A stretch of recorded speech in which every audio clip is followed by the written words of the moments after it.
প্রিয় দর্শক, আসসালামু আলাইকুম। আশা করি সকলে ভালো আছেন। আজকে আমি সাম্প্রতিক কিছু টেক নিউজ নিয়ে হাজির হয়েছি। আশা করি সকলের ভালো লাগবে। আমি স্বাধীন আছি আপনাদের সাথে। তো চলুন শুরু করা যাক।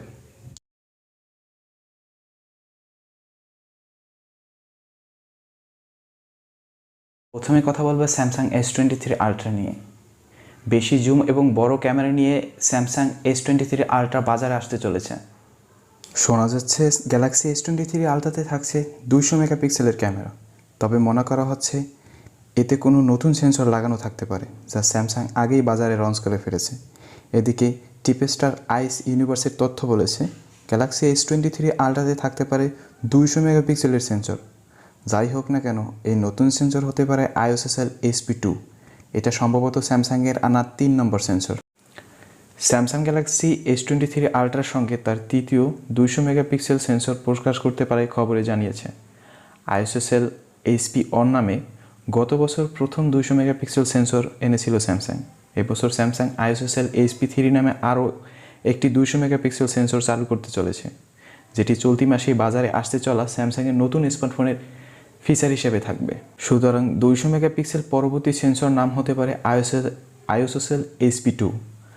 তবে এ নিয়ে এখনও বেশি কোনো তথ্য প্রকাশ্যে আনেননি এই নামজাদা মোবাইল প্রস্তুতকারক সংস্থাটি। মনে করা হচ্ছে নতুন গ্যালাক্সি S23 আলট্রার ক্যামেরা স্যামসাংয়ের পূর্ব প্রকাশিত ফোনগুলোর মতোই হবে। এই স্মার্টফোনটিতেও থাকতে পারে 10 মেগাপিক্সেল পেরিস্কোপ এবং 10x জুম। তবে এখন পর্যন্ত স্যামসাং গ্যালাক্সি S23 আলট্রার ফিচারে এই তথ্য অনুমানের উপর নির্ভর করে বলেই চলে। উল্লেখ্য, 2023-এর প্রথমেই হয়তো বাজারে চলে আসবে গ্যালাক্সি S23 আলট্রার নয়া ফোন। আগামী বছর বাজারে আসতে চলা স্যামসাং গ্যালাক্সির এই নয়া স্মার্টফোনটি নিয়ে এখনও অনেক বেশি কোনো তথ্য প্রকাশ পায়নি। এবার আমরা কথা বলবো আইফোন 14 নিয়ে। আমরা জানি সেপ্টেম্বরের দ্বিতীয় সপ্তাহের দিকে লঞ্চ হতে চলেছে সারা বিশ্বে আইফোন 14।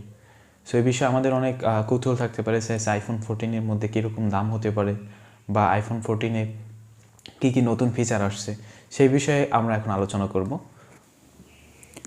চলতি বছর সেপ্টেম্বরে বাজারে আসতে চলেছে আইফোন 14 সিরিজের ফোনগুলো। অন্যান্য বছরের মতোই নতুন আইফোন লঞ্চ ঘিরে টেক প্রেমীদের মধ্যে উত্তেজনার পারদ চলছে। বিগত কয়েক বছরে আমরা খেয়াল করেছি আইফোনের ডিজাইনে বড়সড় কোনো পরিবর্তন হয়নি। আইফোন এক্সের পর থেকে অ্যাপেলের সব ফ্ল্যাগশিপ মডেলই ডিসপ্লের উপরে নচ ছিল। অ্যান্ড্রয়েডে যেখানে দুনিয়ার সস্তা ফোনেও হোল পাঞ্চ ডিসপ্লে ব্যবহার হলেও এতদিন প্রায় সব আইফোন মডেলের ডিসপ্লের উপরেই থাকতো নচ।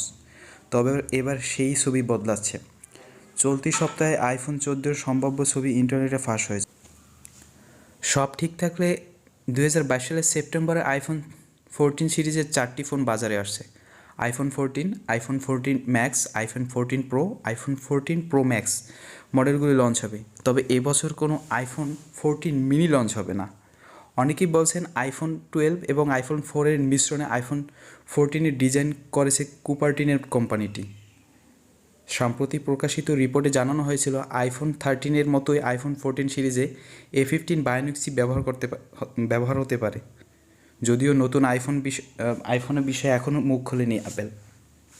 ছবিতে আইফোন 14-এর ডিসপ্লের উপর বৃহত্তর হোল, পাঞ্চ কাট আউটের নিচে সেলফি ক্যামেরা কাট আউট দেখা গিয়েছে। এছাড়াও পাশে রয়েছে একটি কাট আউট। মনে করা হচ্ছে সেখানে ফেস আইডি সেন্সর দিতে পারে অ্যাপেল। ডিসপ্লের পাশে পাতলা বেজেল থাকছে। ফোনের বাঁদিকে থাকছে অ্যালার্ট স্লাইডার ও ভলিউম বাটন। এই ফোনের ডান দিকে পাওয়ার বাটন থাকতে পারে। ছবিতে আইফোন 14-এর পেছনে 3টি ক্যামেরা দেখা গিয়েছে। যদিও এই ফোন ক্যামেরা স্পেসিফিকেশন সম্পর্কে এখনও কোনো তথ্য জানায়নি, তবে 48 মেগাপিক্সেল মেইন ক্যামেরা থাকতে পারে। ট্রিপল রেয়ার ক্যামেরার সঙ্গে থাকছে LED ফ্ল্যাশ। অন্যান্য মডেলের মতোই ফোনের পেছনে কোম্পানির লোগো দেখা যাবে। ফোনের বাঁ দিকে ভলিউম বাটনের নিচে থাকবে সিম ট্রে। ছবিতে আইফোন 14-এর নিচে স্পিকার গ্রিল দেখা গিয়েছে। এই ফোনের ডুয়েল স্টোরেজ স্পিকার সিস্টেম থাকতে পারে। ডিজাইনে আধুনিকতার ছোঁয়া যুক্ত হলেও এই ফোনের স্পেসিফিকেশন বড় কোনো পরিবর্তন হচ্ছে না। আজকের সর্বশেষ টেক নিউজ, গ্রামীণ ফোন ব্যবহারকারীদের জন্য একটি সুখবর। সেটা হচ্ছে গ্রামীণফোন সম্প্রতি দুটি প্যাক চালু করেছে। সেটা হচ্ছে আনলিমিটেড প্যাক। এটা আনলিমিটেড বললেও হচ্ছে এটা একটা লিমিটেশন আছে, সেটার বিষয়ে আমরা আজকে কথা বলবো। দুটি প্যাক, একটি হচ্ছে আপনার 2 ঘন্টার জন্য এবং একটি হচ্ছে 3 ঘন্টার জন্য। আপনি চাইলে 2 ঘন্টা ব্যবহার করতে পারবেন, সর্বোচ্চ 8 জিবি পর্যন্ত। আর এটার প্রাইস হচ্ছে 27 টাকা। অপর প্যাকটি হচ্ছে 3 ঘন্টার জন্য, এটার প্রাইস হচ্ছে 34 টাকা। এটা আপনি 12 জিবি পর্যন্ত ব্যবহার করতে পারবেন। অনেকে মনে করেন যে এটা মনে হয় আনলিমিটেড, 3 ঘন্টায় যত ইচ্ছে তত ডাউনলোড করতে পারবো, তেমন না। আপনি 2 ঘন্টার যে প্যাকটা সেটা হচ্ছে সর্বোচ্চ 8 জিবি পর্যন্ত আপনি ব্যবহার করতে পারবেন। আর যেটা 3 ঘন্টার প্যাক সেটাতে হচ্ছে আপনি সর্বোচ্চ আপনার 12 জিবি পর্যন্ত ব্যবহার করতে পারবেন। সো আশা করি সবার ভালো লাগছে। ভিডিওটা যদি ভালো লাগে অবশ্যই আমার ভিডিওটা লাইক করবেন, কমেন্ট করবেন। আর যেহেতু আমি নতুন ইউটিউবার, সেই হিসেবে আমার চ্যানেলটা অবশ্যই সাবস্ক্রাইব করবেন। ধন্যবাদ।